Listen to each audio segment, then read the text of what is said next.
They didn't just trespass on my land, they ripped a trench straight through my grandfather's grave to build their luxury golf course pipeline. Dawn light on a raw dirt scar slicing through wildflower meadow, diesel smell mixing with torn sagebrush roots, that bronze plaque with Grandpa Thaddeus's name crushed flat in the dirt pile like a beer can. The HOA president, Vivian Stroud, didn't even look up when I confronted her. Just kept scrolling, acrylic nails clicking on the screen.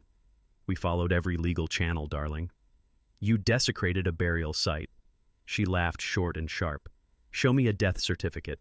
Ashes aren't legally interred. That's when I knew she'd made a fatal mistake. I'd spent 15 years dissecting water contracts for Denver District Court. Out here in Wyoming, whoever controls the water writes the rules. 3 months later, I owned the creek feeding her entire gated community. Eminent domain works both ways, Vivian.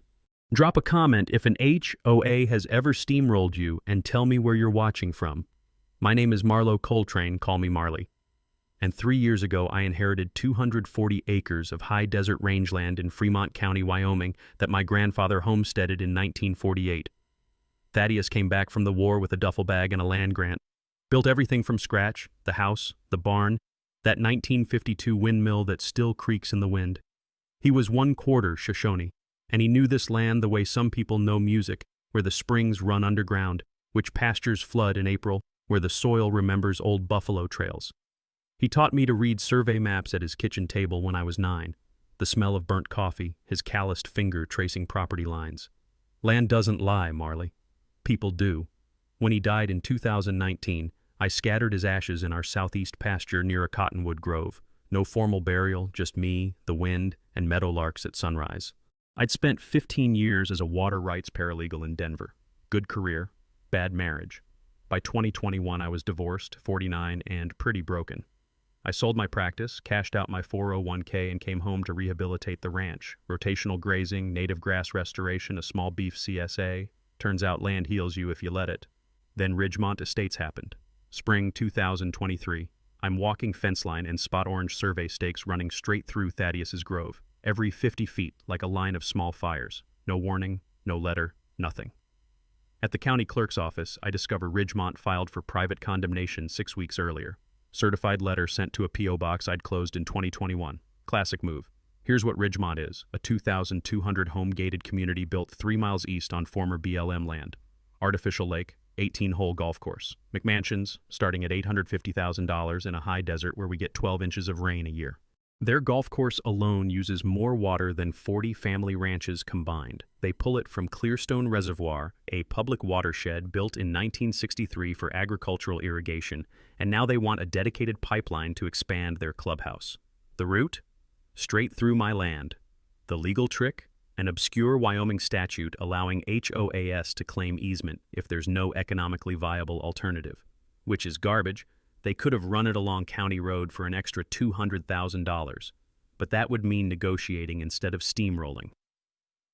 The woman running this show is Vivian Stroud, 61, retired Pharma VP white Lexus with vanity plate RULS4U, voice like honey poured over barbed wire. When I found the construction schedule posted at their Marble Lobby Clubhouse pipeline installation. Start date, Monday, May 8th. I had 3 days. I tried talking to her. You saw how that went, so I drove home that Friday evening, parked my truck, and walked out to the Cottonwood Grove. They'd already staked orange construction fence around 2 acres of wildflowers. The survey line cut right through where I'd scattered Thaddeus's ashes. Wind picked up. Cottonwood leaves made that papery rustle that always sounded like him shuffling maps. I sat in the dirt, let myself cry for 5 minutes. Then I called Hector Ruiz, my old Denver colleague who specialized in water law, and told him I needed an emergency injunction filed by Monday morning, because Vivian had just made a critical miscalculation. She assumed I'd roll over because I was one woman against an HOA with a 3-attorney firm from Jackson Hole. What she didn't know, I'd spent 15 years finding loopholes in water contracts for people way smarter than her. And in Wyoming, water law has more trapdoors than a haunted house. That weekend was a blur of coffee and legal documents. Hector Ruiz answered his phone at 9 p.m. Friday without complaint. We'd worked together 6 years in Denver, him litigating water cases, me finding the precedents that won them. When I explained Ridgemont's play, he went silent. Then, private condemnation for a golf course in a drought year, and they sent notice to a dead address? Can we stop them? Maybe. Emergency TRO citing improper service plus NAGPRA Native American Graves Protection Act. If Thaddeus's Shoshone heritage qualifies, federal law trumps state condemnation. But we need documentation, tribal enrollment, land patents, anything. I spent Saturday night in the attic pulling boxes, found Thaddeus's Pine Ridge enrollment papers, his 1948 land patent, discharge papers from Anzio. Spread them on the kitchen table at 3 a.m., moths battering the screen door, coyotes yipping outside. That alkali dust taste in my throat from forgetting to drink water. Sunday afternoon, Hector filed the TRO. Judge Vernon Kemp, fourth-generation rancher, hated corporate overreach, scheduled Monday hearing. Hector texted Sunday night, "Kemp's sympathetic, we've got a shot." I watched sunrise Monday morning and thought, maybe this works. It didn't. Vivian brought 3 attorneys from Caliber and Doss Jackson Hole's most aggressive firm. They walked into that courtroom like they owned it. Their lead attorney, Pritchard, presented a county geologist affidavit. No marked graves in GIS database. Then an anthropologist's report. Thaddeus's Pine Ridge enrollment was jurisdictionally irrelevant in eastern Shoshone territory. Then the kill shot. Your Honor, Ridgemont began excavation Friday evening before this TRO existed. The trench is open. Cottonwood roots severed. Halting now wastes resources and leaves dangerous excavation exposed. They'd started digging the night I found the stakes. Judge Kemp looked pained. Mr. Pritchard, your clients began work before notice of this hearing. Friday's work fell within the county-approved schedule, Your Honor. Technically legal, morally bankrupt. Kemp sighed. TRO denied. Ridgemont will hire a third-party archaeologist to monitor remaining excavation. Ms. Coltrane, you may appeal with a $75,000 bond. Money I didn't have. Vivian walked past me in the courthouse hallway. Didn't speak. Just smiled tight, victorious heels clicking on marble. When I got home, the backhoe was already there. Yellow metal dinosaur parked on cottonwood roots. 10-foot trench gaping through the meadow like an open wound. The foreman met me at my truck. Weathered face, kind eyes, holding something. Thaddeus's bronze memorial plaque. Bent, mud-caked. First scoop, he said quietly. I'm sorry. I've got orders. The smell of diesel mixed with torn earth. Meadowlarks always singing there silent for the first time ever. I sat in my truck holding that broken plaque, hands shaking. Then I noticed the survey map on my mailbox. At the top, small print. Water source. Clearstone Reservoir, U.S. Bureau of Reclamation. Supply allocation managed by Fremont Watershed District. Ridgemont didn't own this water. They were allocated it by a public board, which meant contracts, renewal terms, public records. I drove to county records, started pulling Watershed District files, buried in a 1987 bylaw amendment, never digitized, just yellowed paper in a filing cabinet. I found it. Any private entity consuming over 500 acre-feet annually must renegotiate allocation every 10 years or demonstrate conservation infrastructure matching 15% of draw. Ridgemont's golf course used 620 acre-feet per year, according to their own 2020 environmental statement. Last renegotiation, 2014, 10 years ago. Here's what that means. In Western water law, failing to renew your allocation is like forgetting to renew your car registration, except the penalty is losing your legal right to use the water entirely. The Watershed District could void Ridgemont's contract with a single vote. I photocopied that bylaw. Hands steady for the first time in days. Vivian thought she'd won. She'd just opened the door for me to take everything. Vivian struck back 48 hours after the hearing. Every homeowner in Ridgemont Estates, 2,200 families, woke up to an email with the subject line, "Local rancher threatens your water access." The message painted me as a selfish obstructionist blocking critical infrastructure, driving up their costs, endangering their children's access to clean water. My phone lit up that afternoon with blocked numbers. Voicemails calling me selfish bitch, entitled, "Living alone on all that land while families suffered." One guy just breathed heavy for 30 seconds and said, "Watch your back." I reported it to the sheriff. He took notes, promised to keep an eye out. That universal law enforcement phrase meaning absolutely nothing would happen. Thursday, I was reaching for frozen peas at the grocery store when a woman in yoga pants blocked my cart. Ridgemont logo on her water bottle. She was loud enough for the whole aisle to hear. My water bill went up 40% because of you. We have 3 kids, but you don't care about families, do you? The manager escorted her out while people stared. I left my cart and drove home with my hands shaking. That night, someone cut 40 feet of my fence with bolt cutters, leaving jagged wire edges that could disembowel a cow. 16 head of cattle wandered onto County Road 12 before dawn. 4 hours to round them up. $1,200 in impound fees. No proof, but the timing screamed Ridgemont. Then Vivian's attorneys filed a counterclaim demanding $250,000 for construction delays my TRO allegedly caused $18,000 per day, they calculated with surgical precision. Hector called it a slap suit, designed to drain me financially until I collapsed. Fighting it would cost $40,000 I didn't have. My savings account had $22,000, and that needed to cover fence repairs, legal fees, and the daily reality of keeping a ranch alive. I couldn't sleep. Started researching water law at 2 a.m., clicking through Bureau of Reclamation archives until my eyes burned and my dog scout sighed dramatically from his bed because I wasn't coming to sleep. That's when I found Clearstone Reservoir's 1963 master plan buried in a PDF. Original purpose, agricultural irrigation for family farms. Current allocation split 3 ways, 60% agriculture, 30% municipal, 10% private domestic. Ridgemont fell into that last category, sharing space with rural homes and small ranches. But their golf course alone consumed 620 acre-feet annually, according to their own environmental statement, more than every other private user combined. I filed a FOIA request. 2 weeks later, a CDROM arrived with 4,000 scanned pages. I read for 3 nights straight, coffee going cold, highlighter running dry, until I found the 1987 bylaw buried in the watershed district. Meeting minutes. Any private entity using over 500 acre-feet must renegotiate every 10 years or prove conservation infrastructure. Ridgemont's allocation started in 2014. Renegotiation was due in 2024. They were overdue. But then I found something better. The Fremont Watershed District Board had 7 members. 6 were ranchers and small-town officials, people who might actually listen to reason. The 7th was Dalton Stroud, who ran a feed supply store and got elected in 2021. I pulled 3 years of meeting minutes. Every vote on Ridgemont's water, Dalton voted yes. Every expansion, yes. Every concern from ranchers about overuse, Dalton shut it down. And nowhere in the public record had he disclosed one crucial fact: Vivian Stroud, Ridgemont's HOA president, was his sister. I cross-referenced the dates. Ridgemont's clubhouse expansion approved. March 2022, Dalton's vote. Pipeline easement fast-tracked. January 2023, Dalton's vote. The pattern was a neon sign.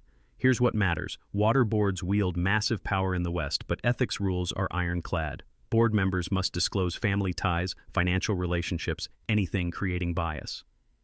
Failure to disclose doesn't just void their votes, it opens the entire board to legal liability and triggers mandatory state investigation.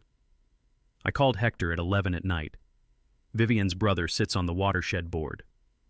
Never disclosed the relationship. He's been approving everything Ridgemont requests. Long silence. Then, Jesus, Marley. That's grounds for a state investigation. We file a formal complaint with the engineer's office. They have to audit every decision he touched, and during investigation, all pending allocations freeze. Exactly. If the audit finds violations, Ridgemont could lose their water entirely. I smiled for the first time in 2 weeks. Vivian had spent a month trying to bury me with lawsuits and harassment, thinking she had the system wired through her brother's position. She didn't know I'd just found the wire cutters. Draft the complaint, I said, and make it hurt.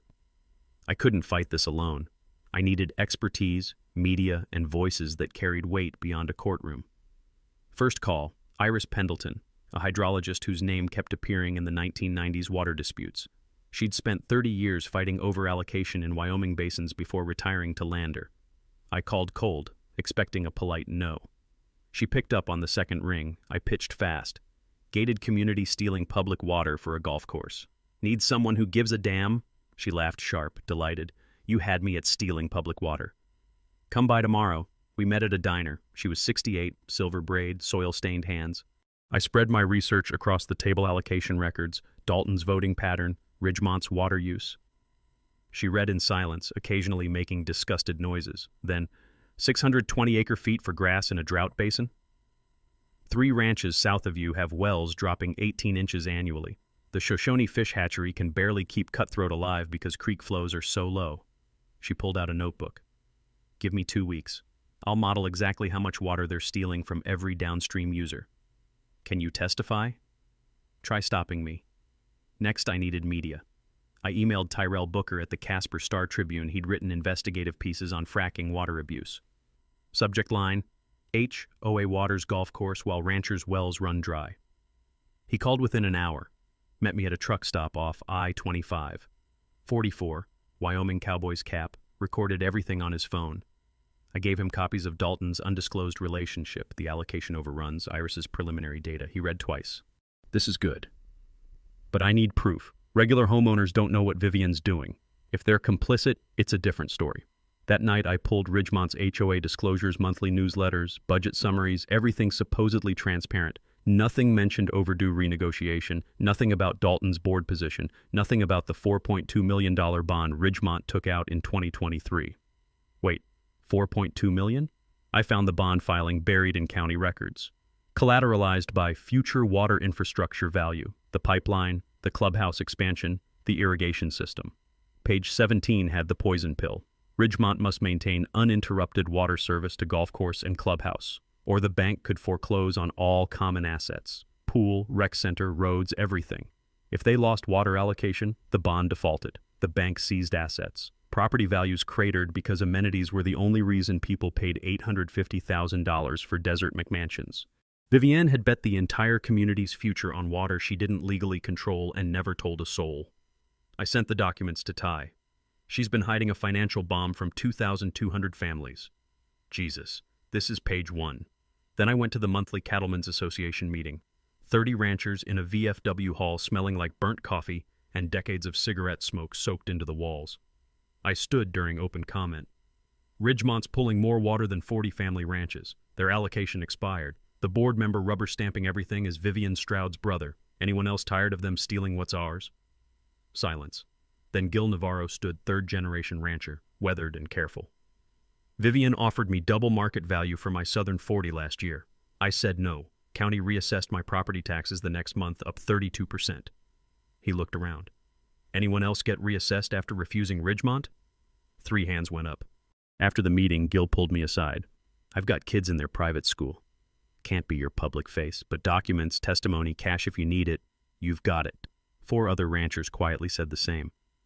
I drove home past midnight, windows down, sage smell mixing with distant rain. For the first time in weeks, my chest didn't feel tight. Vivian had money, lawyers, and a marble clubhouse built on borrowed time. I had a hydrologist who wanted blood, a reporter hungry for truth, and ranchers who remembered when water law protected the people who actually lived on the land. She'd built her empire on a house of cards. I was about to light a match. Late June, 95 degrees, no rain in sight, Clearstone Reservoir dropping 2 inches per week. You could see the white calcium ring around the water line from my porch, the scar of a basin being drained dry. I was reviewing Iris's hydrological model when she mentioned something offhand. You know Clearstone's fed mostly by Antler Creek, right? Tiny spring-fed tributary on the old Drummond Ranch. Family sold out in 2019. Some California LLC bought it and never did anything with the land. I froze. Water rights transfer with the land? Not always. Western families often retain rights when they sell. She shrugged. Why? I drove home with my heart pounding, pulled up property records. Drummond Ranch, 880 acres, sold to Blue Ridge Holdings, LLC for $1.9 million. I found the deed addendum buried on page 12. Drummond family retained senior water rights to Antler Creek, priority date 1904, senior rights. In drought, they get water first, before Ridgemont, before everyone. But water rights require renewal. I checked the state engineer's database. Status? Expires August 15, 2025 without renewed application. 6 weeks away. My hands were shaking when I called Blue Ridge's registered law firm. Got bounced through 3 assistants before someone knew anything. Drummond property? We're liquidating. Development stalled. What about the water rights? Those revert to state in August unless someone renews them. You interested? LLC would probably take $80,000 just to clear the books. $80,000. I had 22 in savings, had already burned 3 on legal fees. But here's what that money would buy. Senior water rights to the creek, supplying 35% of Clearstone's inflow. In Wyoming's allocation system, senior rights trump everything, and during drought, junior users like Ridgemont get cut first. If I owned Antler Creek's rights, I could legally reduce their water to a trickle without breaking a single law. I called Hector. I found a way to shut off Ridgemont's water. Legally? Completely. The creek feeding Clearstone has senior water rights for sale 1904 priority date. If I own them, I control the tap. Long pause. Marley, just owning those rights gives you leverage. You don't have to actually use them. Mutually assured destruction keeps everyone honest. What if I want to use them? Then you're punishing 2,200 families who didn't know what Vivian was doing. I thought about the hate mail, the grocery store confrontation, my cut fence, Vivian's courtroom smirk, the bronze plaque sitting broken on my counter. Those families elected her. They built mansions in the desert expecting infinite water. My voice was steady. Maybe consequences are the only teacher that works. Silence. Then, sleep on it. We've got 6 weeks before that deadline. I walked outside at sunset. The Wind River peaks glowed copper. My windmill creaked. Somewhere underground, the pipeline hummed, carrying water to keep Kentucky bluegrass alive in a place where only sagebrush should grow. I wasn't going to sleep on it. I'd buy those water rights, not as leverage, as a weapon. I needed $85,000 in 6 weeks. First move, Ty Booker's article hit the Casper Star-Tribune on July 2nd. Gated communities' water gluttony threatens rural livelihoods. He'd framed it perfectly, not Marley versus Ridgemont, but systemic theft of public water for luxury golf courses while working ranches dried up. Quoted Iris's data on failing wells downstream. Quoted Gill about suspicious tax reassessments. Included a sidebar explaining Wyoming water law in plain English. It went viral in agriculture circles. Reddit thread, Facebook group, emails within 48 hours. How can we help? Hector advised, frame it as defending family ranching, not commercial investment. That's protected advocacy speech. I launched a GoFundMe. Help a family rancher protect water rights from corporate overreach. Didn't name Ridgemont, didn't need a defamation suit. Emphasized grandfather's legacy, small-scale agriculture, David versus Goliath. 12 days, $41,000. Emails from Wyoming, Montana, Colorado, ranchers who'd fought their own battles. Sustainable ag influencers shared it. Someone in Vermont sent 500 with a note. My great-grandfather lost his farm to developers in 1987. Make them pay. Still 44,000 short, which meant selling cattle. Dawn, I walked out to the pasture. 70 head of registered Angus, 60 years of Thaddeus's careful breeding, steam rising off their backs. Selling 25 would net 38,000 and gut my operation for 5 years, but losing meant Ridgemont's lawyers would bury me entirely. I called the auction house. 25 head. How fast? Tuesday sale. Bring 'em Monday. Tuesday afternoon, the trailer pulled away, dust plume on gravel. My herd cut by 40%. The pasture looked like a smile with missing teeth. Gil Navarro showed up that evening with a check for $6,000. No interest, no timeline. Pay me back when Ridgemont's dead. Total, $85,000. Exactly enough. Hector had the strategy mapped like a chess endgame, 3 simultaneous moves. Move 1. File water rights claim with state engineer by August 15th. Demonstrate beneficial use through ecosystem restoration and agricultural drought reserve. Here's the critical piece. In Western water law, you don't own water, you own the right to use it. And priority date is everything. During shortages, older claims get water first. My 1904 claim would always trump Ridgemont's 2014 allocation. Move 2. Purchase Antler Creek rights from Blue Ridge Holdings. Hector negotiated to 80,000 flat. Closing, August 10th. Move 3. File complaint with state engineer about Ridgemont's expired renegotiation and Dalton's undisclosed conflict. Once filed, mandatory investigation, and all pending allocations froze during review. Iris completed her hydrological model mid-July. I drove to her house, found maps spread across her dining table like surgical plans. If you exercise senior rights during drought, Clearstone drops 35%. She traced downstream impacts with her finger. Fremont Watershed Protocol suspends private domestic users first. Ridgemont's allocation stops completely. Can they fight it? Not successfully. Your 1904 date beats their 2014. Water court isn't negotiable. She looked at me. Question is whether you can live with it.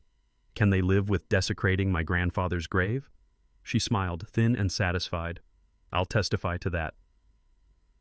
Ty staged his articles for impact. Second piece, mid-July. Rancher versus HOA, modern David and Goliath. Photos of my ranch, the broken plaque, the pipeline scar. Human interest angle that made me sympathetic. Third piece scheduled for August 24th, the day before the watershed meeting. Undisclosed conflicts on water board. The Dalton Stroud expose with emails, voting records, everything documented. It would detonate exactly when I needed maximum public pressure. My neighbor's daughter set up my TikTok, posted videos explaining water law in 60-second chunks. One showing the broken plaque got 400,000 views. Comments mostly supportive, though Ridgemont residents called me an eco-terrorist making children go thirsty. I hired 2 off-duty deputies to patrol my property through August. Installed trail cameras that caught the white Lexus doing 2 a.m. drive-bys twice. Still no proof on the fence cutting, but the pattern was obvious. August 10th, 3:47 p.m., I signed papers at the county clerk's office. Antler Creek water rights, 121 years of seniority, priority claim 14 officially mine. I drove home and walked to the Cottonwood Grove, pipeline humming underground, the trench filled and reseeded but still visible, grass not quite grown back. I knelt where Thaddeus's ashes mixed with soil. I got it, Grandpa. I got the water. Wind picked up. Cottonwood leaves rustled like shuffling survey maps. 2 weeks until the watershed district meeting. 2 weeks to find out if this saved the ranch or destroyed everything. I stood, brushed dirt off my knees, and headed home. The war was about to start. Vivian found out I was up to something on August 12th. Dalton called her, I know, because Gil's wife works at the feed store, and overheard him on the phone in the back office, voice tight with panic. Some rancher filed a claim on Antler Creek. State engineer's office is auditing our allocation. Vivian showed up at my ranch 2 days later. I was fixing a water trough when the white Lexus rolled up my driveway, dust cloud following like a curse. She got out wearing linen slacks and sunglasses that probably cost more than my truck payment. Marlo, we need to talk. I kept working on the trough. Get off my property. I'm here to offer a solution. She pulled an envelope from her purse. $150,000. Cash. You drop whatever complaint you filed, sign a non-disclosure agreement, and we all move forward. I straightened up, wiped my hands on my jeans.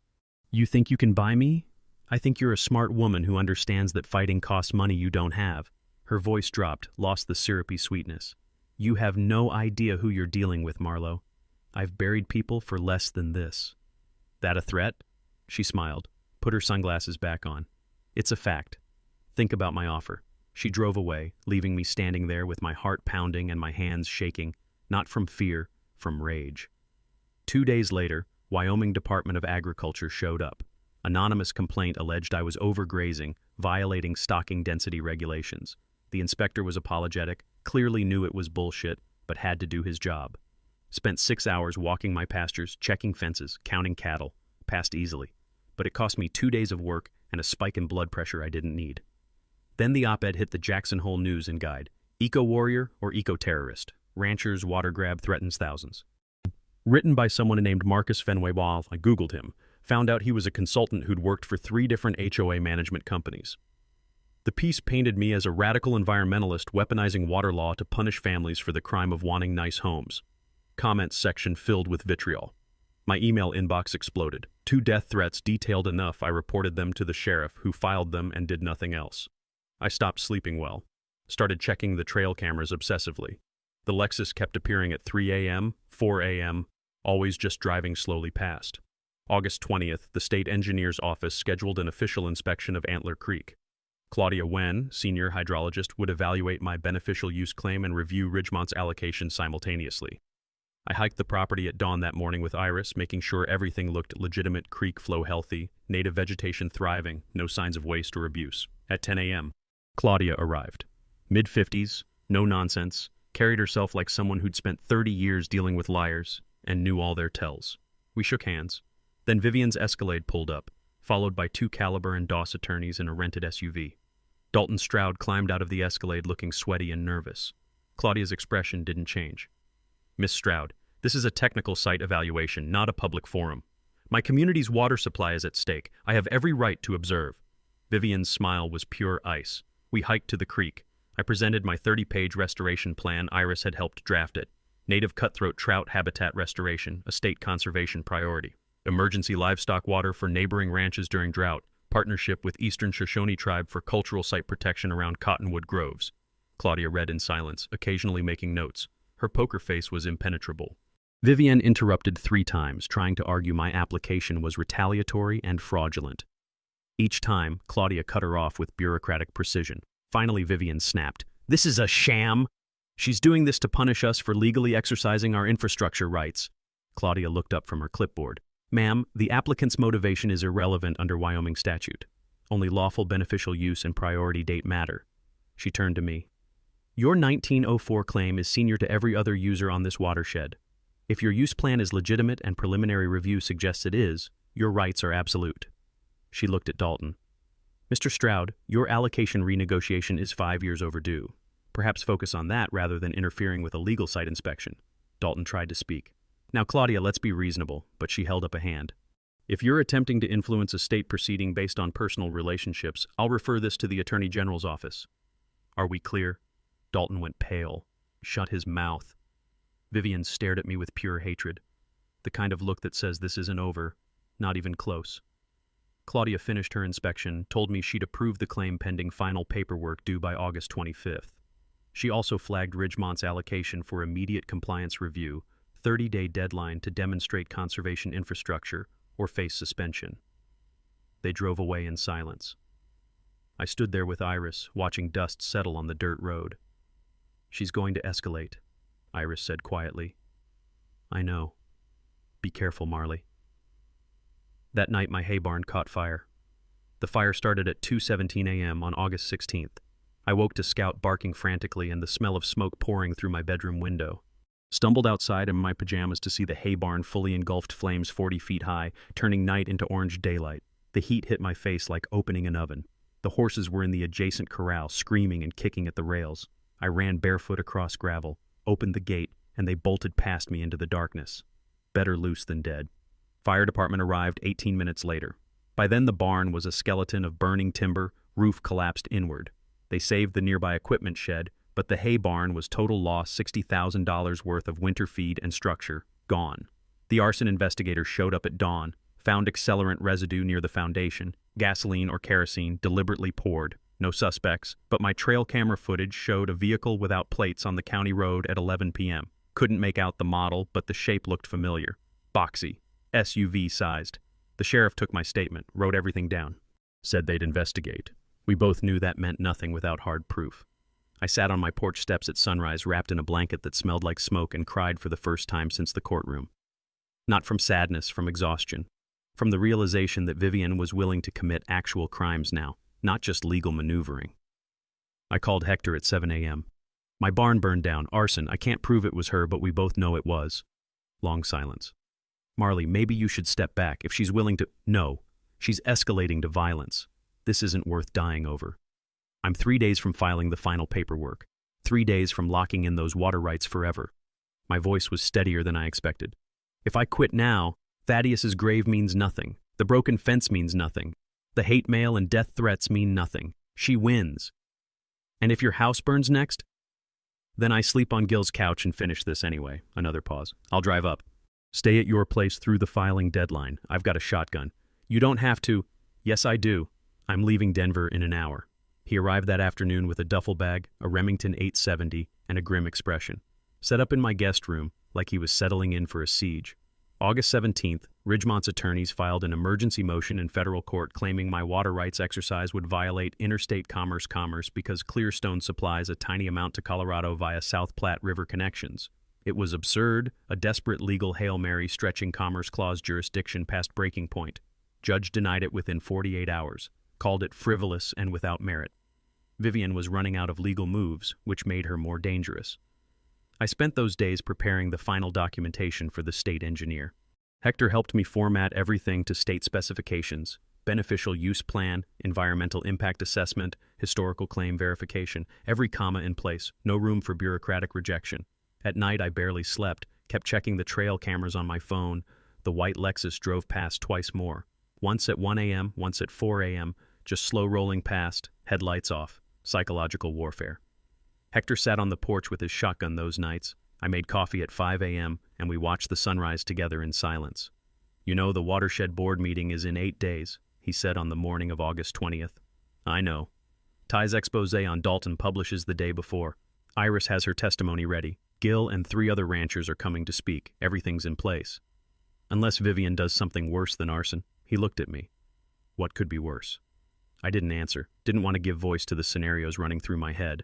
August 21st, I hired private security 2 off-duty deputies rotating 12-hour shifts patrolling my property. Couldn't afford it, but couldn't afford not to. Paid them with money from the GoFundMe designated for legal fees. Figured staying alive counted as legal defense. August 23rd, I drove to Cheyenne, 6-hour round trip to hand-deliver the final water rights claim to the state engineer's office. Didn't trust mail, didn't trust anything. The clerk stamped it received at 2:34 p.m. You're all set, Ms. Coltrane. Barring any challenges, these rights are active as of August 25th. I took a photo of the stamped documents, sent it to Hector, Iris, Ty, Gil. Drove home as the sun dropped behind the Wind River Range, painting the mountains in shades of rust and purple. Sage smell through the open windows. That peculiar August heat that lingers even after dark. For the first time in weeks, my chest didn't feel tight. I thought about Thaddeus teaching me to read survey maps. Land doesn't lie, people do. But the law, when you knew how to use it, the law could be a weapon sharper than any knife. 2 days until the watershed meeting, 2 days until Vivian's empire either stood or collapsed. I parked my truck, walked inside, and found Hector making dinner pasta with jarred sauce because neither of us could cook worth a damn. Tomorrow Ty's article drops, he said. The Dalton expose. After that, there's no going back. Good, I said. I don't want to go back. We ate in comfortable silence. Outside, the first stars appeared, the windmill creaked, the pipeline hummed its underground song, and somewhere 3 miles east, in her marble clubhouse, Vivian Stroud was running out of moves. August 25th, 6 p.m., Fremont County Community Center in Lander. The parking lot was packed trucks with ranch brands, Ridgemont SUVs with HOA parking stickers, news vans from Casper and Cheyenne.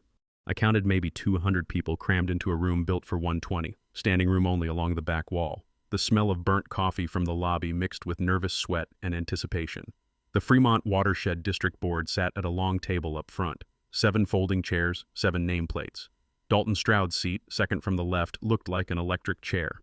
He was already sweating through his shirt and the meeting hadn't even started.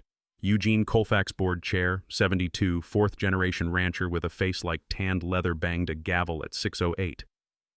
Let's get started. We're here to review Ridgemont Estates' water allocation and address a formal complaint filed by Marlo Coltrane. Vivian sat front row, flanked by all 3 Caliber and Doss attorneys in matching Navy suits. She looked composed, expensive, like she'd already won and was just here for the formality. I sat in back with Hector, Iris, Ty, and Gil. Wanted to be able to see everyone's faces. Colfax nodded to Vivian's lead attorney, Pritchard. You've got 10 minutes. Pritchard stood, smoothed his tie. Ridgemont Estates has operated in good faith under the allocation granted in 2014. The delay in renegotiation was an administrative oversight, hardly grounds for suspension. Our community serves 2,200 families. Cutting their water supply based on a technicality would be unconscionable. He gestured to the crowd. We have a petition signed by 800 homeowners requesting this board protect their water access. Vivian took the microphone next, her voice cracked slightly calculated emotion. My neighbor's children will suffer because one bitter woman wants revenge for a construction easement legally granted by the county. Is that justice? Scattered applause from Ridgemont residents. Eugene Colfax looked unmoved. Ms. Stroud, motivation isn't our concern. Water law is. Mr. Ruiz, you're representing Ms. Coltrane? Hector stood. We are. And we'd like to call our first witness Iris Pendleton, hydrologist. Iris walked to the front table, set up her laptop, projected her model on the screen, color-coded maps showing water flow, consumption rates, downstream impacts. Ridgemont consumes 620 acre-feet annually. That's more than every other private domestic user combined. She clicked through slides. 3 ranches downstream have wells dropping 18 inches per year. Eastern Shoshone Fish Hatchery struggles to maintain juvenile cutthroat populations because creek flows are 30% below historical averages. Another click. And Ridgemont's watering non-native grass in a high desert that receives 12 inches of rain annually. Murmurs through the crowd. Next witness, Hector said. Gil Navarro. Gil stood, walked forward, spoke quietly but every word carried. Vivian Stroud offered me double market value for my southern pasture last year. I declined. 1 month later, county reassessed my property taxes up 32%. He looked at the board. 3 other ranchers here tonight experienced the same. Anyone want to call that a coincidence? 2 other ranchers stood, nodded confirmation. The room's energy shifted. You could feel it, like barometric pressure dropping before a storm. Final witness, Hector said. Tyrell Booker, investigative reporter. Ty had published his expose that morning, Casper Star Tribune front page. Undisclosed conflicts of interest on water board. Now he stood with a folder of documents. Dalton Stroud has voted yes on every Ridgemont allocation request since joining this board in 2021. He read from printouts.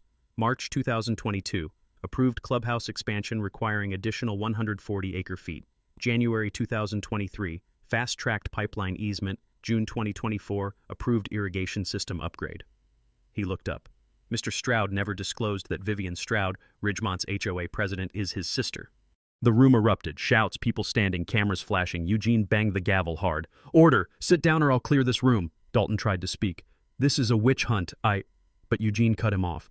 "Mr. Stroud, did you or did you not disclose a family relationship with Ridgemont's leadership when you voted on their allocations?" Silence. Dalton's mouth opened. Closed.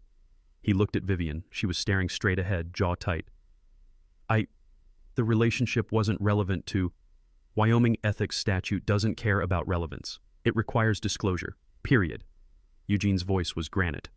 "You've violated your oath of office. I'm recommending the Attorney General investigate every vote you've cast. This board will consider all decisions you participated in as potentially compromised." Dalton stood up and walked out. Just left. The room watched him go in stunned silence. Eugene called for a 15-minute recess. When the board reconvened at 8:10, the energy had completely shifted. Ridgemont's attorneys looked like they were attending a funeral. "We've reviewed the evidence," Eugene said. "First, Mr. Stroud's resignation is accepted effective immediately. Second, Ridgemont's allocation is suspended pending installation of water reclamation infrastructure meeting state conservation standards. Estimated cost $1.2 million. Third, Ms. Coltrane's senior water rights claim is recognized and approved." He looked at Vivian. "You have 90 days to install reclamation systems or your allocation will be permanently revoked. This meeting is adjourned." The gavel came down. Vivian stood up so fast her chair fell backward. Photographers caught her middle finger as she stormed out. Photo that would be on Reddit within an hour. Ridgemont residents sat in stunned silence. Some were crying. Most looked angry, but not at me, at Vivian, finally understanding she'd gambled their futures without telling them. I sat very still, Hector's hand on my shoulder. "You did it," he whispered. Outside, reporters swarmed. I gave a 2-sentence statement. Water is a public trust. It should serve the people who live on this land, not imported grass. Then got in my truck and drove home. The fallout was immediate and brutal. Ridgemont's bondholders panicked within 48 hours. Without guaranteed water, their $4.2 million loan was in default. Emergency HOA meeting happened August 27th. I heard about it from 3 different sources. Homeowners demanded answers. Where was the $4.2 million? Why wasn't the expired allocation disclosed? Why did no one know about Dalton Stroud? Vivian resigned September 3rd, moved to Arizona 2 weeks later. Her brother Dalton faced state ethics charges, case still pending as of this writing. The new HOA board, elected in emergency session, voted to assess a special levy, $2,800 per homeowner to fund the water reclamation system. Protests erupted. 40% of residents signed a petition to recall the entire previous board for fiduciary negligence. But here's what surprised me. Not all Ridgemont residents were enemies. September 12th, my barn raising. I'd planned to hire a crew, but word got out. 60 volunteers showed up at Dawn Ranchers I expected, but also 12 families from Ridgemont. They brought tools, coffee, sandwiches, worked all day in 90-degree heat. A woman about my age, name was Kendra, hammered alongside me for 3 hours. Finally said, "We didn't know what Vivian was doing. Most of us bought homes there because we wanted to retire somewhere beautiful. We're not all villains." "I know," I said, and I meant it. By November, the barn was rebuilt. Insurance money plus GoFundMe surplus covered it. Better than before, actually. Metal roof, proper ventilation, solar panels on the south side. The arson investigation went nowhere. No charges filed. But Vivian's landscaping contractor got arrested in October for an unrelated burglary, admitted during questioning that she'd paid him $5,000 to scare the rancher back in August. Vivian was indicted for conspiracy to commit arson. Trials set for next spring. Ridgemont's water reclamation system was installed by March 2026. Gray water recycling for the golf course, cutting their Clearstone draw by 55%. The new board hired Iris as a consultant. By summer, they'd converted half the golf course to native prairie 9 holes instead of 18. 60 acres returned to natural grasses that don't need irrigation. The new board president, a retired engineer named Marcus, called me in April.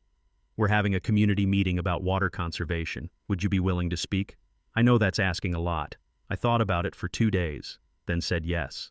I stood in their clubhouse, same marble lobby where Vivian had dismissed me, and talked to 200 homeowners about sustainable ranching, water as a shared resource, and what my grandfather taught me about living within the land's limits. They gave me a standing ovation. Several people apologized. It didn't erase what happened, but it felt like the beginning of something better.